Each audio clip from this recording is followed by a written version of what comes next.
Este podcast é produzido pelo Correio Brasiliense. Penso que o nosso candidato em 2026 tem que ser o presidente Lula. Essa é a minha avaliação. E penso que nós temos que, primeiro, o PT tem que ter consciência, não que não tenha, mas deixar essa consciência mais explícita de que na sucessão do presidente Lula ele tem que ser o partido que esteja forte e organizado para o desafio do pós-Lula. Hoje, na minha avaliação, por uma série de fatores, e o partido sofreu muito no último período e a presidenta Gleisi tem se empenhado muito para a reorganização partidária. Hoje eu penso que o PT ainda não tem a musculatura necessária para ser o protagonista do pós-Lula. Ele sendo o protagonista do pós-Lula, com capacidade de diálogo com outros partidos, com legitimidade, com capacidade de criar uma coalizão forte, a liderança pós-Lula a gente encontra.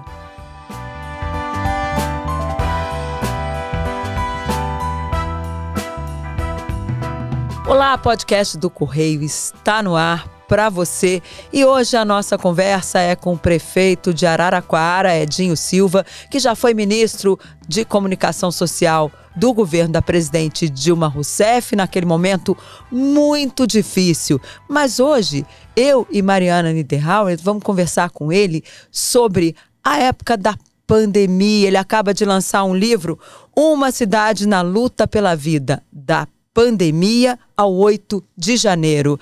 Edinho, é um prazer receber você aqui. Muito bem-vindo ao podcast do Correio Brasiliense. Obrigado, Denise. Muito obrigado, Mariana. É uma alegria imensa, né, estar aqui com vocês. Parabéns pelo trabalho que vocês têm feito, né, e tratar de um tema que, para mim, ele é muito importante, porque a experiência de Araraquara no enfrentamento à pandemia, das políticas públicas que nós construímos naquele período.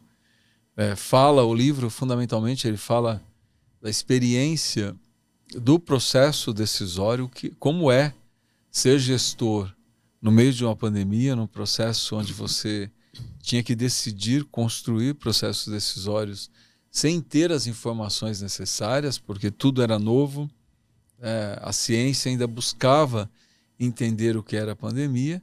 Então, o livro fala de uma experiência importante, né, da cidade e fala da minha experiência como gestor naquele período. E, claro, Denise e Mariana, eu sempre digo que aquilo que Araraquara vivenciou na pandemia não foi um raio em céu azul. Ela é consequência, as políticas públicas construídas são consequência de um processo, de uma opção que a cidade fez, né? De outras políticas públicas que deram a base, deram a cultura política para que nós pudéssemos tomar as medidas que nós tomamos, fazer lockdown, provocar distanciamento, não só uma vez, todas as vezes que foi necessário. Foi a primeira cidade, né, a decretar um lockdown. Foi e não por opção, mas por imposição, né, porque nós olhamos a curva de contaminação na época. E claro, debatendo com pesquisadores, com cientistas, né, com um comitê de contingenciamento que nós construímos já no início da pandemia, nós chegamos à conclusão: ou o município provocava o distanciamento, ou a curva de contaminados seria maior que os leitos ofertados. Então nós teríamos um colapso do sistema de saúde. Então o lockdown foi uma opção. E, claro, tantas outras políticas públicas também foram construídas nesse sentido, né? Uma política de testagem que nós fizemos, que foi ampla, né? Universal, que eu dizia assim, nós só vamos achar o vírus se nós acharmos o contaminado. E a doença só se expandia se o contaminado tivesse contato com o paciente saudável, com a pessoa saudável, com o não paciente, portanto, melhor dizendo. Então, foi um processo muito difícil. E quando eu estou escrevendo, eu comecei a escrever esse livro em janeiro desse ano, eu chego à conclusão que eu não posso escrever um livro sobre tudo que Araraquara fez na pandemia, na referência nacional, inclusive. Araraquara foi referência para a imprensa internacional em relação ao lockdown, pelos resultados colhidos, né? Pelo quanto que nós impedimos o crescimento da doença e, por consequência, óbitos, né? Sem falar, como que eu vou escrever o protagonismo que a cidade teve na pandemia, sem falar do 8 de janeiro, que o presidente Lula estava em Araraquara, quando da tentativa de golpe que o Brasil vivenciou a partir de Brasília, né? Na ocupação da sede dos três poderes, na depredação, na destruição da sede dos três poderes. Então o presidente Lula estava em Araraquara, portanto a cidade foi palco das decisões construídas pelo presidente Lula. Virou uma espécie de capital da República, né? Naquele momento em que estava ali a ocupação nas sedes dos três poderes, né? Naquele dia foi, Denise. Eu acho que Araraquara se tornou a capital do Brasil. Ali eu vi, né, como todos os demais que estavam com o presidente naquela tarde também, tiveram a oportunidade de ver, né, na minha avaliação, uma das maiores construções da política que eu presenciei. Né? Em questão de horas, o presidente constrói, primeiro avalia a gravidade da situação, constrói a sua opinião sobre o cenário e toma as decisões e se articula com os representantes dos três poderes, no caso do judiciário, né, por meio da ministra Rosa Weber, na época, e do TSE, o ministro Alexandre de Moraes, conversa com os presidentes das duas casas, da Câmara e do Senado, conversa com os principais líderes políticos do país, do campo democrático, e constrói ali um processo decisório, também muito difícil, onde ele derrota a tentativa de golpe, traz literalmente o Estado brasileiro para suas mãos e sai de Brasília, né, com a democracia minimamente restabelecida, e chega em Brasília para rearticular e reorganizar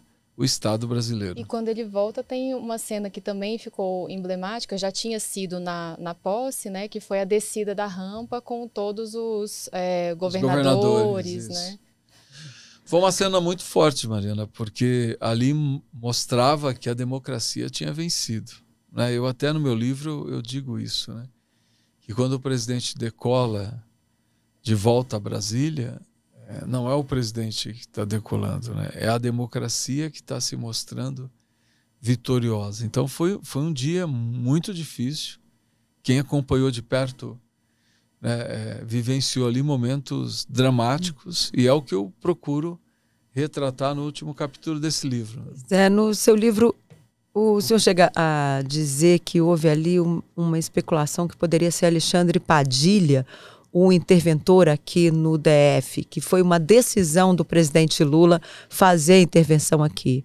O senhor chega a usar uma frase que ele teria dito pro ministro Flávio Dino, dizendo: olha, eu quero a intervenção na segurança pública do Distrito Federal, quero controle da situação ali. Ele ficou muito indignado. Como é que foi esse processo? Denise, ele ficou muito indignado quando... Assim, o presidente, só para recuperar um pouco, né? O presidente chega no aeroporto da Embraer, que fica a 10 quilômetros de Araraquara, e se dirige ao local que nós iríamos visitar, porque é bom lembrar que o livro também retrata isso, recupera isso, que no dia 27 de dezembro, Araraquara sofreu uma tromba d'água, né? E a cidade foi muito prejudicada. 9 locais da cidade literalmente foram destruídos. 6 pessoas morreram, 3 crianças, inclusive de uma mesma família. E nós iríamos visitar esse local. E no trajeto da Embraer até esse local, o Stucker, né, o Ricardo Stucker, me liga, que hoje... Fotógrafo ali que está sempre com o presidente. Né, de audiovisual, enfim, do presidente Lula. E é isso, né? A figura que registra todos os momentos históricos vividos pelo Lula, ele me liga e fala: Edinho, mostra para o presidente um vídeo que eu te mandei. E eu abro o vídeo no meu celular e vejo a cena do Congresso Nacional sendo ocupado pelos golpistas. E eu olho aquilo, fecho o celular. Ali na hora eu interpretei como um momento grave, porque todos nós sabíamos que os inconformados que estavam alojados ou acampados na frente dos quartéis, eles iriam fazer uma manifestação em Brasília naquele dia 8. Mas ninguém tinha informação que seria uma manifestação violenta e que depois o que se caracterizou uma tentativa de golpe. E quando eu olho aquilo, eu falo: não, isso aqui é grave. Aí a gente sempre respira e arruma uma forma, porque quem está no processo decisório, isso a experiência nos dá, nunca quer que você passe o pânico. Você sempre tem que passar a informação de tal forma que você ajude na formulação do cenário. Aí eu abro o meu celular e mostro para o presidente: olha, presidente, eu acho que é grave, precisava entender melhor a dimensão disso. Ele olha e começa a telefonar para os ministros que estavam em Brasília. Chegamos lá no local da destruição. Milhares de pessoas aguardando o presidente. Assim, impressionante. E é bom lembrar que Araraquara foi a única cidade média e grande do interior de São Paulo que o presidente ganha as eleições nos 2 turnos. Inclusive o Haddad também ganha nos 2 turnos, né? E visitamos, olhamos o local. O presidente queria ver de perto, né, até porque nós iríamos fazer uma reunião no gabinete da prefeitura, uma reunião de trabalho para que o presidente pudesse dialogar sobre aquilo que precisaria ser feito para que a cidade fosse reconstruída, né? E quando chegamos lá, o presidente visita, mas eu imagino que a cabeça dele já estava muito mais em Brasília do que ali. Mas como ele sempre faz, de forma carinhosa, vai até o gradil, cumprimenta as pessoas, foi aquela euforia, gente chorando, gente querendo tocar no presidente. E subimos nos veículos e fomos em relação à prefeitura, em direção à prefeitura. Lá deveria ocorrer essa reunião de trabalho. No caminho, já acessando, né, todos os portais de notícia, eu mostro para ele que o Supremo também já tinha sido invadido, né, e depredado. Então, esse contato foi todo, o senhor foi passando as informações naquele momento, naquele trajeto. Naquele trajeto. Sim. Aí chegamos na prefeitura, subimos até o 6º andar, que é onde fica o meu gabinete. E no fundo tem uma sala ampla de reuniões, onde nós iríamos fazer ali uma reunião de trabalho. Quando nós entramos no gabinete, já acionamos todas as emissoras de TV que estavam cobrindo, né, ao vivo as manifestações em Brasília, e já vimos a gravidade do que estava acontecendo. Aí a Janja, a nossa primeira-dama, do celular dela mostra para o presidente o Palácio do Planalto já totalmente invadido e depredado, inclusive a sala dela. Enfim, o presidente não para em nenhum momento de conversar com os ministros que estavam em Brasília. E as reações, assim, né? Como que isso chegava? Porque foi uma velocidade muito grande com que tudo aconteceu. Foi tudo, né, muito rápido. Aí é o que eu procuro recuperar no livro, né? Como que foi esse processo e aquilo da gente tá tendo acesso às informações e às reações e o quanto que tudo aquilo gerava angústia. E ele vai conversando com os ministros para tentar entender a dimensão daquilo. Ele ordena que se crie um gabinete de crise no Ministério da Justiça, que todos os ministros que estavam em Brasília deveriam ir para lá. E ele começa a dialogar com esse gabinete de crise. A maior indignação dele é quando uma emissora de TV mostra um policial do Distrito Federal fazendo selfie com os manifestantes, com os golpistas. Ali foi a gota d'água. Ele imediatamente diz que não tem condição e pede a intervenção na segurança pública. E todo o debate se abre, incluindo em torno da GLO. Quando a Janja, foi a Janja, ela. Eu sei que hoje, claro, o processo de construção ou não da GLO e a forma como a intervenção se deu, vários ministros participaram. Mas quem dá a opinião que naquele momento foi decisivo foi a Janja. E ela diz, olha, GLO não, que eu vi isso durante a transição por conta da posse, por conta dos acampados nas sedes das Forças Armadas. E ela diz, GLO é entregar para os militares. E o presidente, na hora, aí, a conversa dele com o Messias, hoje, o nosso AGU, na época também já era, foi decisiva para que ele falasse GLO não, e ele dá o comando, né, para o Flávio Dino, para o Múcio, que GLO não, e que construa a intervenção e a representação, né, ao Supremo para apurar responsabilidades, enfim. E como foi para se chegar à intervenção só na área de segurança e não no governo do Distrito Federal? Porque houve ali, no início, estava naquela coisa, intervém tudo, não intervém. Porque claro que a intervenção no Distrito Federal, que acabou depois prevalecendo por uma decisão do Supremo, era um ato ali de muita força. E o presidente, evidente, quem conhece ele sempre é cauteloso nas suas decisões. Ele sempre vai no limite do bom senso. E ele achou que o limite do bom senso ali era a intervenção na segurança pública. Até porque a vice-governadora foi para o gabinete de crise, né? Ela acompanhou ela participou tudo. do processo e tal. Então, ali se afastou totalmente a GLO e se decretou a intervenção na segurança pública. E depois teve sim esse debate quem seria o interventor.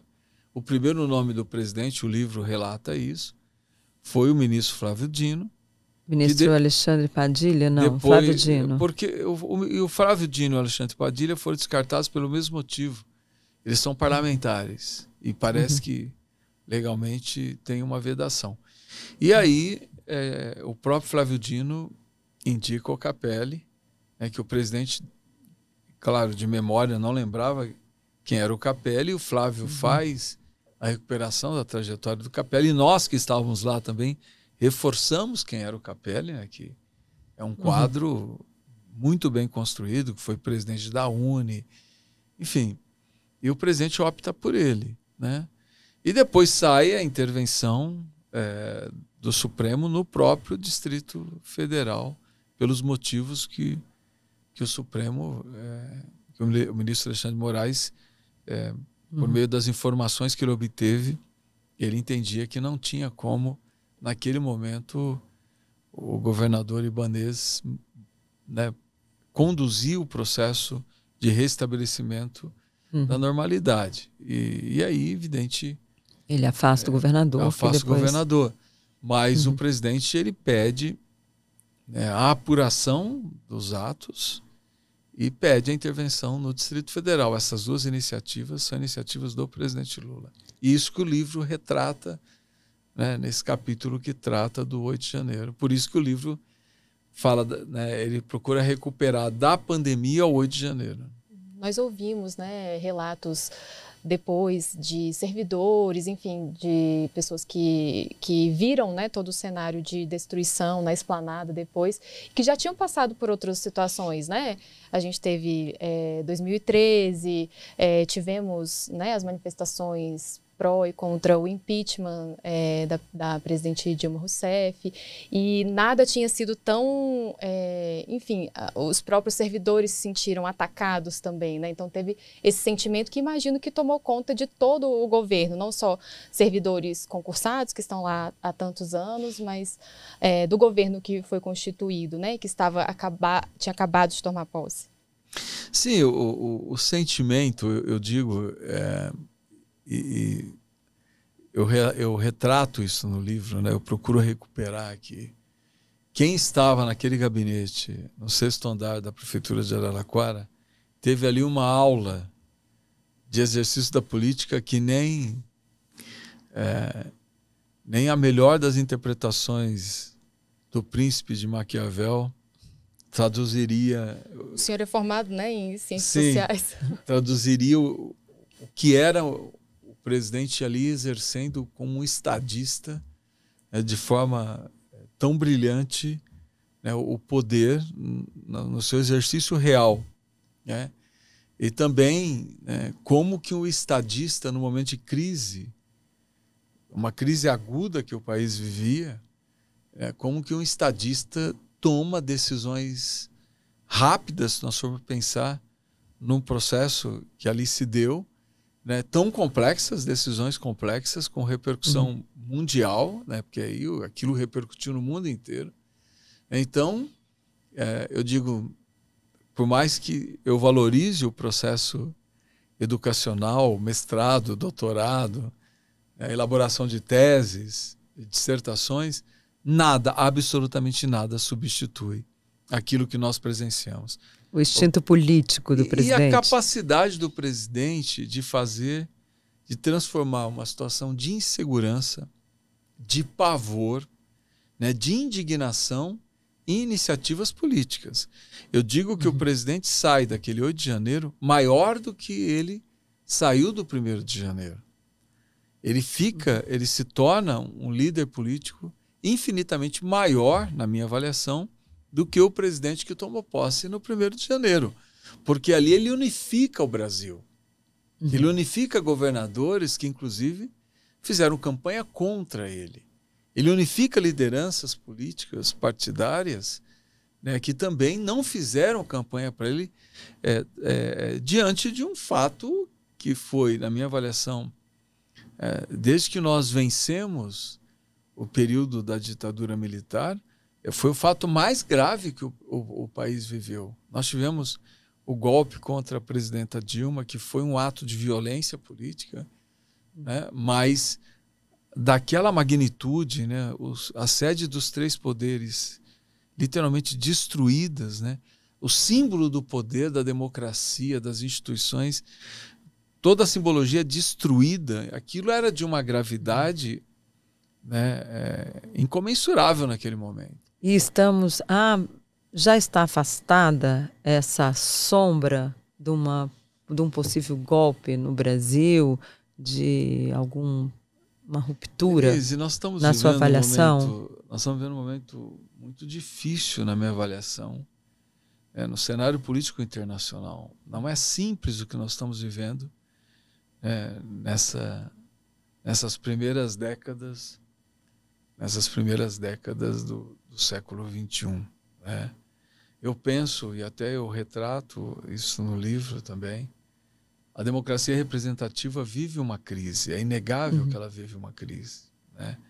E o sentimento antissistema, de enfraquecimento institucional, ele é um sentimento muito presente. Né? Eu não vou abrir aqui o debate por uma série, até porque para a gente entender a eleição na Argentina, tem uma série de fatores, né, para que essa interpretação seja feita corretamente. Mas é claro que a gente vê ali novamente o antissistema prevalecendo. Né? A simbologia do antissistema, da negação do sistema, como foi o Bolsonaro aqui em 2018. Então isso mostra que tem aí uma inquietude, né, na sociedade mundial, né, sobre a democracia representativa, sobre a forma que hoje ela atua. Né? Então nós temos que pensar. Né? Nós vivenciamos o Trump nos Estados Unidos, que também era a negação do sistema, e novamente nós temos aí o risco do Trump voltar ao poder o ano que vem. Então é muita instabilidade internacional que nós estamos vivendo. E claro que não tem saída para as crises desse século XXI, que na minha avaliação ainda... Né, ontem eu participava de uma reflexão e eu dizia, olha, o mundo entrou numa crise econômica em 2008 e ele não saiu dela ainda. E essa crise econômica, ela provocou uma recessão mundial e um empobrecimento mundial parecido com o que foi 29. Em 29, o mundo só saiu da crise pós-Segunda Guerra Mundial. Espero que o mundo civilizado do século XXI consiga tirar a economia da crise que nós estamos vivendo sem necessariamente nós passarmos por uma guerra de dimensão catastrófica como foi a Segunda Guerra Mundial. Mas claro que nós estamos vivendo um período de incerteza e de instabilidade. Eu penso que o Brasil tem que fazer uma reflexão sobre isso. Eu penso que o Brasil tem que estar atento a tudo isso, né, e que a gente fortaleça as instituições democráticas, né, para que essa instabilidade não prevaleça, e sim o sentimento da democracia prevaleça diante dessa instabilidade que nós estamos vivendo, que ela é real e é mundial. Essa seria a sua orientação, a sua linha de pensamento para passar para o presidente Lula, caso o senhor fosse ministro dele hoje? Eu nem preciso ser ministro do presidente para dialogar com ele. Eu tenho assim, uma gratidão imensa pela forma carinhosa que o presidente me trata e da relação que nós construímos ao longo de décadas, né? E que hoje eu consigo conversar com o presidente com muita tranquilidade, falar das minhas opiniões. É evidente que eu nunca me predisponho a ter um papel de ingerência, porque eu penso que eu tenho uma tarefa que é governar a cidade de Araraquara, que ela não é pequena, é uma tarefa grande que se encerra no ano que vem. O presidente tem se empenhado, é quase desumano o que o presidente Lula está fazendo, se nós formos pensar o tanto que ele está se dedicando para reorganizar o Estado brasileiro, as políticas públicas, o Estado brasileiro no sentido da estabilidade, de criar relações estáveis, de dar minimamente tranquilidade para o país. Ele tem se empenhado muito. E reorganizar as políticas públicas, né? Nós pegamos um país que você não tinha políticas públicas, você tinha uma forma de distribuição de recursos, Brasil afora, muito pautado pelas relações políticas. Dependia do deputado que tinha atuação naquela região, naquela cidade, o recurso chegava ou não. Hoje o presidente Lula tem instituído programas, né?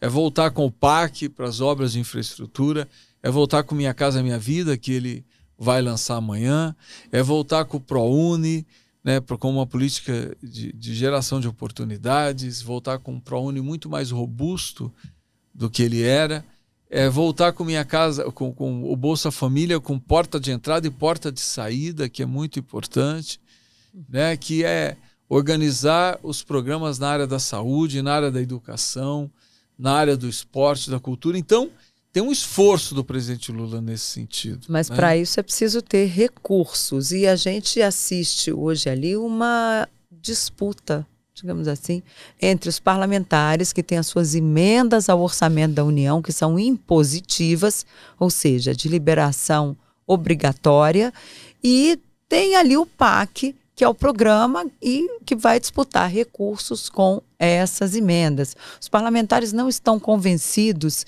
que eles devam aplicar esses recursos das emendas no PAC, porque eles falam assim, a gente vai botar azeitona na empada do PT e vai chegar lá na frente, na hora da eleição, só vai ser o PT que vai se dar bem e a gente não. Eu já ouvi isso de alguns parlamentares. Como é que isso vai ser trabalhado? Uma vez que eles têm uma preocupação, porque o PT está sem nenhuma prefeitura de capital, né? O PT foi muito mal nas últimas eleições municipais, embora o senhor tenha sido reeleito, mas é aí essa disputa que já se avizinha aí para o ano que vem entre o PT e os seus aliados. Como é que isso vai ser trabalhado? Vai ter um acordo de cavalheiros?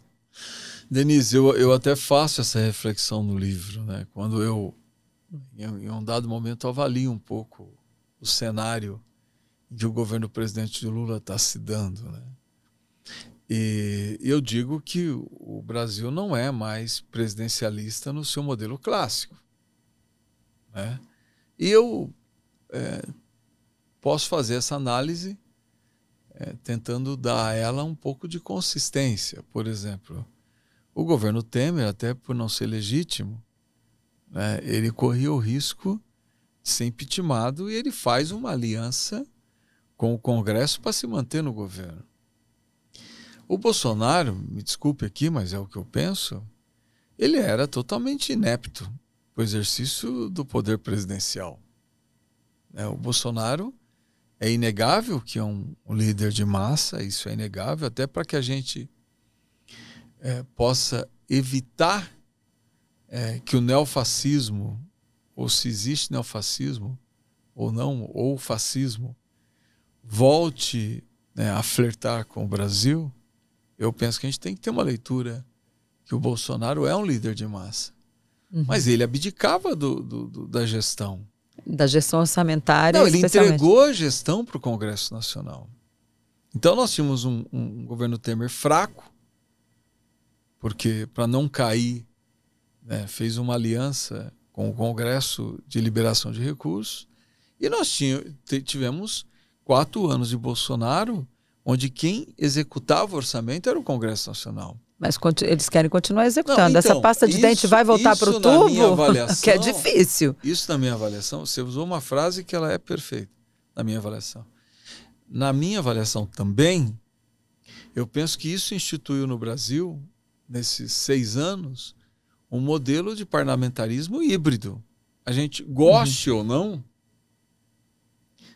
mas é um dado real. Ou o semipresidencialismo, né? Estamos vivendo. O semipresidencialismo. Você pode caracterizar da forma que você quiser, mas eu penso que é quase como um parlamentarismo híbrido, que o presidencialismo não deixou de existir, né?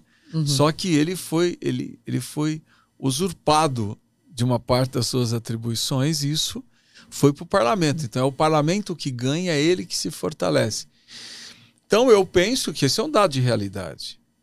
Como você falou, que eu acho que a tua frase é perfeita, a pasta volta para o tubo? Não volta. Para a gente corrigir isso, a gente teria que fazer uma reforma constitucional. Inclusive, voltando a dialogar com o povo brasileiro, que nós já fizemos esse plebiscito, que regime que nós queremos. E se o povo falar, não, nós queremos presidencialismo, nós temos que reorganizar esse presidencialismo. Porque hoje ele não é presidencialismo na essência daquilo que foi desenhado pela última Constituinte e daquilo que se estabeleceu no plebiscito. Ele não é. Mas como nós temos que governar na realidade, e talvez fazer esse debate mais de fundo, na realidade hoje, só uma forma de superarmos essas contradições. E qual é? É um governo de coalizão, literalmente, na minha avaliação. Tem que ser um governo de coalizão literal.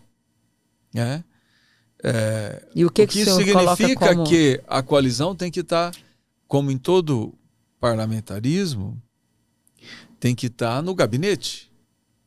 Literalmente no gabinete. Ou seja, nos ministros palacianos. E que eu acho que o presidente que hoje faz está todo do PT. Mas não é só palaciano, nos ministérios. O parlamentarismo não diz onde é que os ministros, que os representantes do parlamento têm que estar. Eles têm que estar compondo o gabinete na concepção do parlamentarismo, que são os ministérios, as pastas. Então, eu penso que o presidente Lula faz um movimento correto nesse sentido, portanto, de leitura correta da realidade. O que nós temos é que fazer com que esse modelo prevaleça e que o governo, fazendo isso, e que na minha avaliação fez, não precise ficar negociando no varejo. Porque no parlamentarismo você constrói a agenda nacional com os líderes e os votos são entregues no parlamento. Os votos são entregues porque a agenda é construída com a coalizão que está no governo. Então nós temos uma coalizão no governo, essa coalizão precisa entregar a agenda para o país, a agenda pactuada. Mas eu penso que é esse Brasil que o presidente Lula está governando hoje. Ele está se empenhando para reorganizar as políticas públicas, é quase desumano a forma como o presidente Lula tem trabalhado. Ele tem um apetite, uma vontade para fazer com que as políticas públicas voltem, para que o povo brasileiro sinta, né, as suas vidas estarem melhorando, que é algo que emociona, olhando de perto emociona. Mas claro que, na minha avaliação, e eu digo isso no livro, um dos grandes desafios do Lula 3, além de fazer tudo o que está fazendo e de reajustar ou readequar o Brasil a essa nova forma de governo, eu penso que um dos grandes desafios do Lula 3 é reunificar o Brasil. Mas É furar essa bolha da polarização, né? É a gente avançar nesse eleitorado que votou no Bolsonaro, mas que não é bolsonarista. Eu digo no livro, o bolsonarismo é maior que o Bolsonaro, né? E uma parcela do eleitor que votou no Bolsonaro também não é bolsonarista. Ele votou por uma série de fatores, rejeição ao PT, por rejeição ao presidente Lula, mas ele não é homofóbico, ele não é racista, ele não é contra a ascensão social dos pobres, ele não é a favor de destruição da natureza, enfim, ele tem uma outra concepção de país, né? É com esse povo que, na minha avaliação, nós temos que trazer para esse diálogo democrático e isolar o bolsonarismo, que, na minha avaliação, é o grande risco dessas aventuras autoritárias que o Brasil viveu e que o mundo está vivendo. Mas o senhor vê uma construção de liderança da esquerda possível para chegar com chances de vitória numa próxima eleição presidencial? A gente vê, por exemplo, né, falamos de eleições na Argentina, Bolsonaro já se colocou ali numa primeira conversa, fez todo aquele jogo das redes sociais com o Milei, com o presidente eleito da Argentina. O senhor vê uma liderança no Brasil, da esquerda, que chegue daqui, né, a 3 anos agora, 3 anos e pouco, com chances de uma vitória real nas eleições presidenciais? Não, eu penso que o nosso candidato em 2026 tem que ser o presidente Lula. Essa é a minha avaliação. E penso que nós temos que, primeiro, o PT tem que ter consciência, não que não tenha, mas deixar essa consciência mais explícita de que, na sucessão do presidente Lula, ele tem que ser o partido que esteja forte e organizado para o desafio do pós-Lula. Hoje, na minha avaliação, por uma série de fatores, e o partido sofreu muito no último período, e a presidenta Gleisi tem se empenhado muito para a reorganização partidária. Hoje eu penso que o PT ainda não tem a musculatura necessária para ser o protagonista do pós-Lula. Ele sendo o protagonista do pós-Lula, com capacidade de diálogo com outros partidos, com legitimidade, com capacidade de criar uma coalizão forte, a liderança pós-Lula a gente encontra. Certamente encontra. Mas a gente precisa que o PT entenda que o principal instrumento de sucessão do presidente Lula é o partido. É ele com capacidade de diálogo com os demais partidos. Mas quem tem que estar forte e robusto nesse momento da história tem que ser o PT. Então... Mas para lançar um candidato do PT... Eu não sei, difícil, né? eu não abriria esse debate agora, eu acho que ele é prematuro. Mas o que eu penso é que o presidente já se colocou, eu acho que o presidente é o candidato à reeleição. Isso nos dá um prazo maior para que a gente equalize o PT ao seu desafio histórico. Eu penso que tem um desafio histórico para o partido, que ele é imenso. Porque se você pensar, se o PT estiver forte, organizado, articulado, com capacidade de diálogo, nós vamos construir uma coalizão representativa, né? Porque eu digo assim, o PT entrou numa crise, se a gente pegar 2006, a crise que o PT vivenciou no Mensalão, quem que guinda o PT? É o Lula. Crise do PT na Lava Jato, quem que vem e guinda o PT novamente? É o Lula. O problema é que que o Lula esteja conosco ainda por décadas. Mas é evidente que em algum momento o partido tem que ser o protagonista, né? E claro, sempre com muito peso, o Lula vai ter muito peso, né, junto ao partido, mas o partido tem que se organizar para que ele seja o protagonista do pós-Lula. Mas hoje a gente vê ali uma disputa, né, entre a Casa Civil, o ministro Rui Costa, e o ministro Haddad pelo protagonismo. E já tem gente dizendo que isso é quase que uma repetição do que nós vimos lá atrás entre José Dirceu e Antônio Palocci, para ver quem seria o substituto, né, o sucessor do presidente Lula, ali depois do Lula 2. Acontece que os dois acabaram saindo do governo e o partido acabou guindando Dilma Rousseff e deu no que deu. Como é que isso vai ser tocado agora? Olha, primeiro, eu penso que a gente tem que entender que o nosso desafio é tão grande, tão grande. Se a gente pegar as pesquisas, você pode mudar um pouquinho a metodologia aqui, ali, porque pesquisa, eu sempre digo, e eu até retrato isso no livro também, quando eu falo das eleições de 22, que pesquisa não é número, pesquisa é curva. E se você só entende pesquisa se você entender a sequência. Então não existe uma pesquisa que você fala, essa aqui é uma fotografia. Tá bom, é uma fotografia, mas se o teu cabelo está mais longo, está mais curto, se você ganhou uns quilos ou perdeu uns quilos, tem que se comparar com fotografias passadas. Para você entender que estágio você está. Então não existe pesquisa isolada. A pesquisa ela é sempre consequência de outras que foram feitas para você entender a curva. Então você nunca olha a pesquisa pelo número, e sim pela curva, né? E se nós olharmos a curva atual, a fotografia é muito semelhante à fotografia de 30 de outubro de 22. Nós não rompemos com a polarização.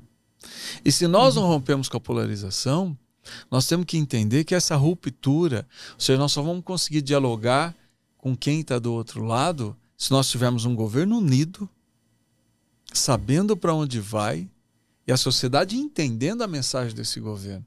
Então, é claro, se nós temos essa clareza, qualquer outra disputa fica pequena. Ela fica irrelevante. Porque o nosso desafio, ele é imenso. Ele é do tamanho do Brasil, né? Então, eu penso isso, né? E penso que o partido, né, e a presidenta Gleisi está se empenhando muito nesse sentido, o partido tem que entender que o maior e o principal instrumento pós-Lula tem que ser o PT. Não exclusivamente. Evidente, nessa conjuntura mundial que nós estamos vivendo, só faz a democracia prevalecer se for uma coalizão. É preciso agregar, né? Mas um partido fraco não consegue construir uma coalizão, né? E aí o Lula não será candidato em 2030. Né? Ele não pode ser.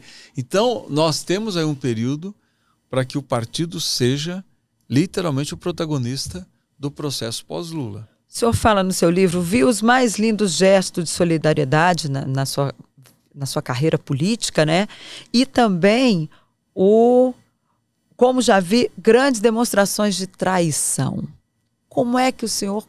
Queria que o senhor me desse um exemplo ali de um e de outro. Denise, eu vi. Eu tenho 30 anos de vida pública, eu já vi muita solidariedade e já vi muita traição também, né?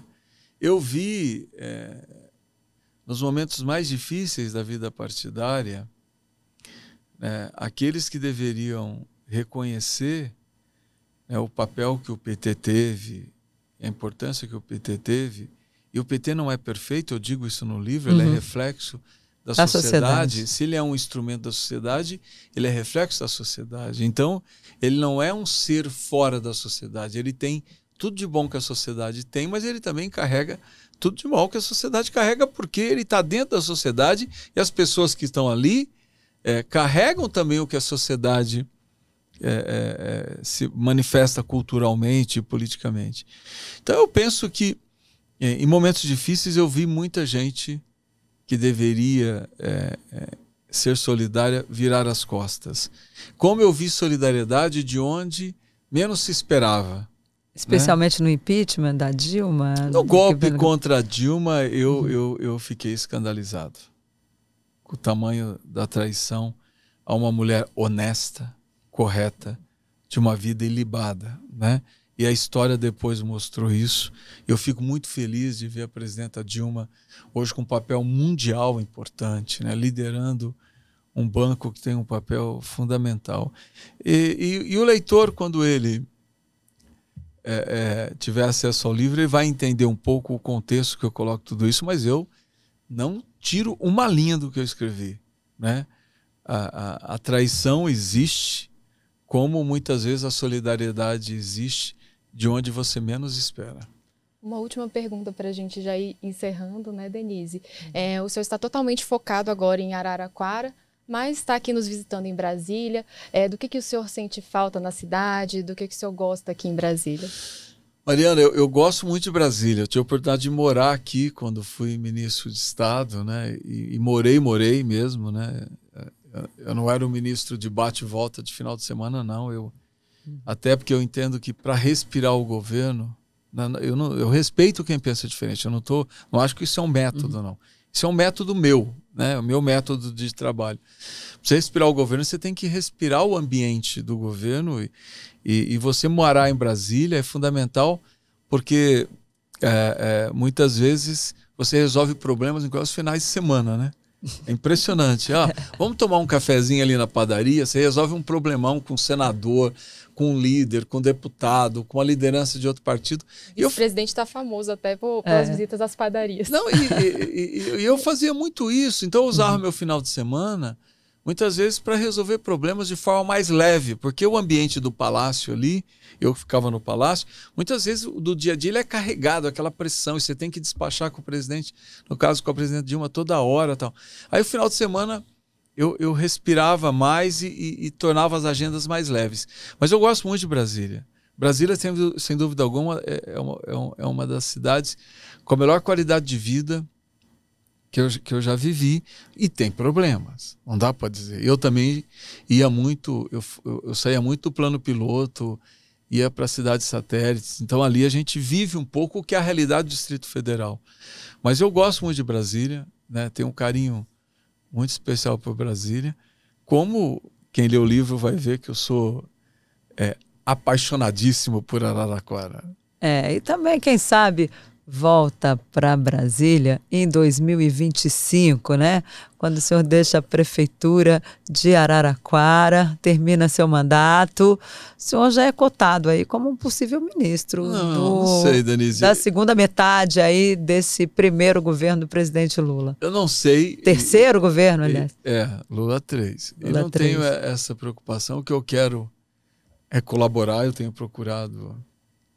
Eu estou hoje na Secretaria-Geral da Frente Nacional de Prefeitos, que dialoga muito com o governo.